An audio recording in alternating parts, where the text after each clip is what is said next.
The night. My world shattered. It wasn't supposed to end like this. When Emma first mentioned the conference, I didn't think much of it. We had been married long enough for me to know her routine. A weekend away with her colleagues, some networking, maybe a few drinks at the hotel bar. Nothing too wild. At least that's what I used to think. But something about this conference felt different. Maybe it was the way she casually dropped it into conversation, or the fact that her co-worker Jason had a reputation for turning business trips into party weekends. I tried not to overthink it, but my gut wouldn't let it go. I knew her well enough to pick up on the subtle shifts. The way she seemed distracted lately. The late nights at the office without much explanation. We'd had fights about it before, but this time it wasn't just frustration or jealousy on my part. This time it felt like something was slipping away. Something important. The night before the conference, I told her how I felt. "I don't think you should go," I said, trying to keep my voice steady. "It's not that I don't trust you, Emma, but lately I don't know. It feels like we're not on the same page anymore." I didn't expect her to react the way she did. "You're being paranoid again," she snapped, her eyes narrowing. "It's just a business conference. Jason's department is hosting it, not some stranger. Why do you always do this?" Always. That word hit me harder than I expected. She made it sound like I was constantly watching her, suffocating her with doubt. But that wasn't the case. I had given her space, let her live her life, trusting that our bond was strong enough to withstand whatever temptations came her way. But lately, she'd been distant, emotionally and physically. We were still under the same roof, but it was like I could feel her slipping away. "I'm not trying to control you," I said, fighting to keep calm. "I'm just telling you how I feel. Something about this trip feels off.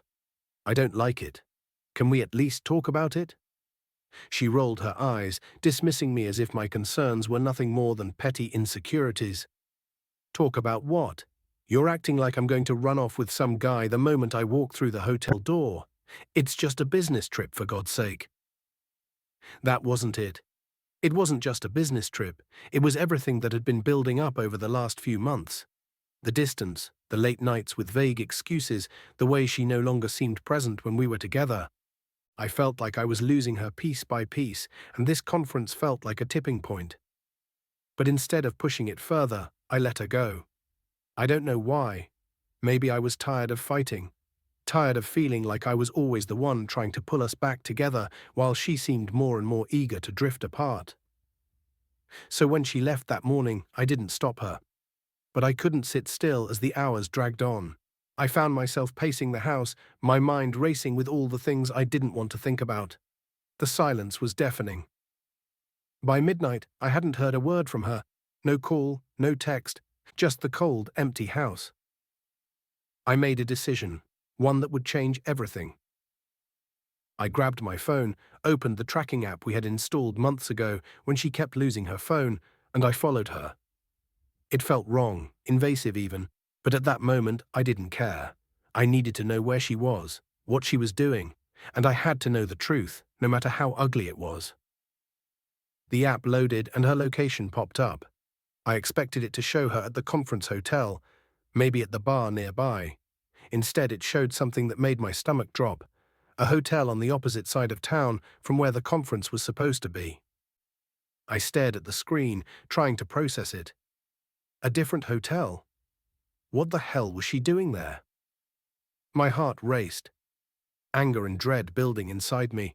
This wasn't just a conference. Something else was happening. Something I hadn't allowed myself to believe. Without thinking, I grabbed my keys and headed for the door. The drive to the hotel felt like it took hours, though it was probably only 20 minutes. My hands were gripping the steering wheel so tightly, my knuckles turned white. I could feel the blood rushing in my ears, my heart pounding harder with every mile. I kept checking my phone, watching the blinking dot that marked Emma's location, still at the hotel, still there, not moving. I wanted to turn back, pretend I hadn't seen it. Part of me hoped it was a mistake, that she was there for some completely innocent reason and I was just overreacting. But deep down, I knew the distance between us over the past months wasn't my imagination. It wasn't just stress or work. It was something more, something darker. When I pulled into the parking lot, I parked a little away from the building, not wanting to draw attention. There were only a few cars, none I recognized. I sat there for a moment, gripping the steering wheel, staring at the sign for Lakeview Hotel. The neon letters buzzed faintly in the night. The place was decent but discreet, the perfect spot for affairs or secrets. I opened the app again, my thumb hovering over the screen as if waiting for it to tell me something different. But the little dot hadn't moved. She was still there, in one of those rooms. The room number wasn't listed, but I could figure it out. There were only a few possibilities. I got out of the car and walked across the parking lot, trying to steady my breathing, trying not to imagine the worst. The cool night air did nothing to calm me down. My mind raced through every worst-case scenario, images flashing through my head. Emma in a room with someone else, laughing, smiling, doing the things she hadn't done with me in months. I walked past a few rooms, each door marked with a number. 201, 202, 203. As I neared the end of the row, I slowed down, my heart pounding in my chest. I stopped at the last few rooms, my eyes scanning the parking lot. And then I saw it. Her car, parked at the far end, tucked away as if she didn't want anyone to see it. That was all the confirmation I needed. I stood there for a moment, staring at her car, the realization crashing down on me. There was no more pretending, no more excuses. She was here, in a hotel, and there was no good reason for it. The trust we had was shattered, replaced by something I didn't want to acknowledge. I walked up to the door of the room closest to her car, my fists clenched at my sides. Room 214. The blinds were closed, the faint glow of a lamp spilling out from the edges.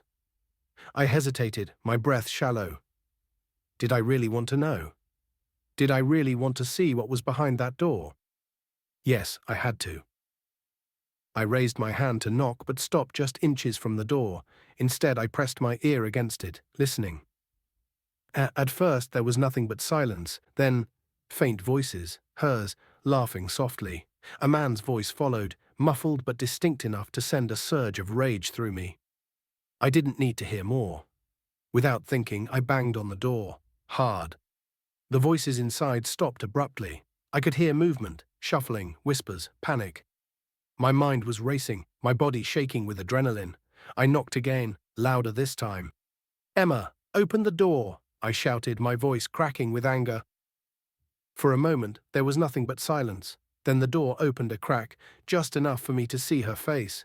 She looked pale, shocked, as if she couldn't believe I was standing there. Her hair was messy, her makeup smudged, like she'd been caught in the middle of something she couldn't talk her way out of. "What the hell are you doing here?" she hissed, her voice low, her eyes darting around like she was checking if anyone else was watching. I didn't care about the scene.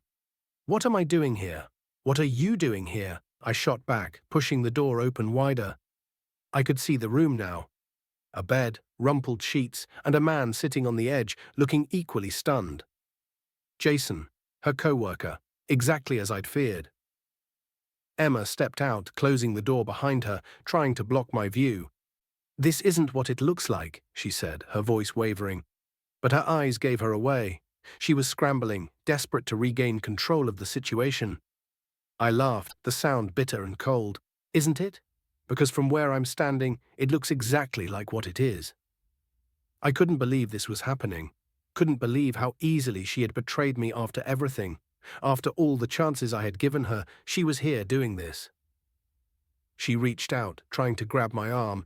"Let me explain," she pleaded, her voice shaky. But I pulled away, disgusted. "Explain what, Emma? You're here in a hotel with him," I said, my voice hard, each word laced with the weight of her betrayal. She opened her mouth, but no words came. For the first time, she couldn't lie her way out of it. And that's when I knew it was over. There was nothing left to salvage. Everything between us, everything I had held on to, was shattered. "Don't," I said quietly. Emma's hand dropped to her side, the look on her face shifting from shock to something colder, defensive, like she was already calculating her next move. Jason hadn't bothered to come out. He was still sitting there, probably hoping I'd just leave, too cowardly to face the damage he'd helped cause. "This isn't how you think it is," Emma said, her voice steadier now, like she was trying to take back control of the situation. But it was too late. I had already seen enough. "Just let me explain, okay? Can we go somewhere and talk?" I shook my head, disbelief and anger churning inside me. "Talk? What is there to talk about, Emma? You're standing in front of a hotel room with another man. I've been worried sick thinking something was wrong with us, and here you are, proving me right." She glanced back at the door, her eyes flicking toward Jason inside, then back to me. She was panicking, I could see it, trying to think of how to spin this, how to make it seem like less than what it was. "It's not what you think. It's just, things haven't been right between us for a while, and I didn't know how to deal with it." "To clear your head? Is that what you call this?" I interrupted, my voice rising. "I don't need to hear your excuses, Emma. You're caught. Don't insult me by pretending this is anything other than what it is." She took a step toward me, her expression softening, like she thought she could still fix this, manipulate the situation. "I'm sorry, okay? I messed up. I know I messed up, but let's go somewhere and talk about this. We can figure it out." Figure it out? The words echoed in my head, hollow and meaningless. How was there anything left to figure out when the person I thought I knew had been lying to my face for months? I backed up, putting more distance between us. "No, Emma, you don't get it. I'm done. There's nothing left to figure out. You made your choice the moment you stepped into that room. You didn't care about us then, and you don't care now." She opened her mouth to say something, but I didn't give her the chance. "Was it worth it?" I asked, my voice lower now, not out of anger but exhaustion. I felt tired, drained from months of carrying the weight of our crumbling relationship alone. Was it worth blowing up everything we had? Because I'm done fighting for someone who already walked away. For a moment she didn't say anything. Her eyes dropped to the ground, her facade cracking just enough for me to see the guilt underneath. But the guilt wasn't for me. It was for herself. She was sorry she got caught, sorry this wasn't playing out the way she'd hoped. "I didn't mean for this to happen," she whispered, her voice breaking just a little. "I didn't think it would get this far." I stared at her, incredulous. "Get this far? Emma, you've been lying to me for months.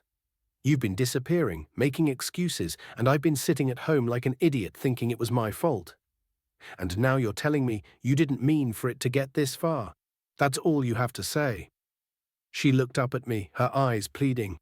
"Please, I don't want this to be the end. We can fix this. I'll end it with him, I swear. I'll make it right." I laughed, but it wasn't out of humor. It was the laugh of someone who had finally reached the breaking point, who realized how far beyond saving things had gone. "End it with him? It was already over, Emma, the moment you decided to lie. The moment you chose someone else over us, it was done. You don't get to make it right now." The tears started then, real or fake, I couldn't tell anymore. She stood there wiping at her eyes, trying to look remorseful. But it didn't matter. The damage was done, and no amount of tears would change that. I felt nothing but cold, hollow resignation. "You need to leave," I said quietly, the anger replaced by exhaustion. "Go back inside, do whatever you want, but don't come home. We're done." She shook her head, panic flooding her face again. "Please don't say that. Don't just throw us away like this." "Throw us away?" I repeated, feeling my anger surge one last time. "You already did that. I'm just finishing what you started." I turned and walked away, each step feeling heavier but more certain than the last. I didn't look back. I didn't want to see the regret on her face, didn't want to hear any more of her lies or apologies. As I got into my car, the weight of it all hit me. It was over. Years of marriage, of love, of trust, gone in a single night. And yet, as I drove away from that hotel, I felt something I hadn't expected to feel. Relief. It was like I had been carrying this unbearable weight for months, trying to fix something that was already broken. Now, at least, the truth was out. And the fight was finally over. As I drove away from the hotel, the weight of the night settled in. I gripped the steering wheel hard, knuckles white as the city lights blurred past. The adrenaline was starting to wear off, leaving behind a numbness that seeped into my bones. I didn't feel angry anymore. I didn't feel betrayed either. I just felt empty. It wasn't supposed to end like this, not with some half-hearted apology outside a hotel room, not with Emma pleading for something we both knew was already gone. I'd spent years believing that we could work through anything, that whatever rough patches we hit were temporary. But standing in that parking lot, listening to her lies fall apart one by one, I realized something. The Emma I married wasn't there anymore. Maybe she hadn't been for a long time. I pulled into our driveway. The familiar sight of our house brought no comfort. It looked the same, but it felt different. This wasn't home anymore. It was just a house, a place where two people had drifted apart, pretending they could hold on to something that had died long before tonight. I sat in the car for a few minutes, staring at the front door, knowing that once I stepped inside, everything would change. I didn't have the energy to face it yet, not the memories, not the silence. So I just sat there, running through the past few months in my head, replaying every moment where I should have seen the signs. The late nights out with no explanation, the way she'd come home and act like nothing was wrong, even though I could feel the distance growing between us. The moments when I'd try to talk to her, try to connect, and she'd shut down, dismissing my concerns like I was imagining things. How long had she been cheating? How long had she been hiding this from me? I could feel the bitterness rising in my chest, but I pushed it down. There was no point in being angry now. The truth was, I had already lost her months ago. I had just been too stubborn to see it. Finally, I forced myself to get out of the car and walk inside. The house was dark, quiet, just like it had been when she left earlier that night. I tossed my keys on the counter and stood there in the kitchen, the weight of everything crashing down on me. I glanced at the clock. It was 2 a.m. She'd be back soon, or at least I thought she would. The fight outside the hotel had been raw, brutal, but I knew Emma well enough to know that she wouldn't just disappear. She would try to come home, try to explain, to convince me that it was all a mistake, that we could fix it. But I was done. I walked to the fridge, grabbed a beer and sank into the couch, staring at the wall as I took a long drink. The taste was bitter, but it didn't matter. It was like I needed something, anything, to cut through the emptiness that was settling in. I thought back to the night we first moved into this house. We'd been married for 2 years, still in that honeymoon phase where everything felt perfect. I remember how excited Emma had been, how we'd spent hours unpacking, laughing, talking about the future. We had plans, big plans, kids, vacations, a life we were going to build together. That seemed like a lifetime ago now. All I could think about was the look on her face when she'd opened that hotel door. The panic, the guilt, but also the lies. Even when she was caught red-handed, she still tried to twist it, still tried to make it seem like there was something left to salvage, as if we could just sweep it all under the rug and go back to pretending everything was fine. But there was no going back. Not anymore. The front door opened, and I heard her footsteps as she walked inside. She paused in the hallway, probably unsure if I'd still be here. I didn't move. I didn't say anything. I just waited, sipping my beer, staring at the wall, knowing what was coming next. She stepped into the living room, her eyes red from crying, her face pale. She looked different now, like the weight of what she'd done was finally hitting her. But it didn't matter. The damage was done. She sat down on the chair across from me, not daring to get too close. For a moment, we just sat there in silence, the distance between us feeling like miles. "Can we talk? She finally whispered, her voice shaky. I didn't respond at first. I didn't even look at her. I just took another sip of my beer, letting the silence stretch on until it felt unbearable. "What is there to talk about?" I said quietly, my voice cold, detached. "You've said enough." She looked down, wiping at her eyes. "I know I messed up. I know I hurt you. But I swear it wasn't what it looked like." I couldn't help but laugh, the sound bitter and raw. "It wasn't what it looked like. Emma, I caught you in a hotel room with another man. How much worse could it be?" "It was a mistake," she pleaded, her voice cracking. "I wasn't thinking straight. I was scared. I didn't know how to fix things between us, and I made a horrible choice. But it's not what you think. I finally turned to look at her, my eyes hard. You cheated, Emma. You lied. And you're still lying even now. Just admit it. Stop pretending this is something it's not. She flinched at my words, her eyes welling with fresh tears. I'm not lying. I know it looks bad, but it was a one-time thing. It didn't mean anything. I was lost, and I didn't know how to tell you. I didn't know how to deal with everything. I stared at her, the anger boiling inside me again, but it wasn't the explosive kind of anger. It was the cold, settled kind, the kind that made you realize you were done. It's over, Emma, I said quietly, setting down my beer. There's no fixing this. You made your choice. Now live with it. She shook her head, her voice rising in desperation. Please don't say that. I love you. I don't want to lose you. You already did, I said simply, feeling my resolve harden. I stood up, walking toward the hallway. You already did. I'm just finishing what you started.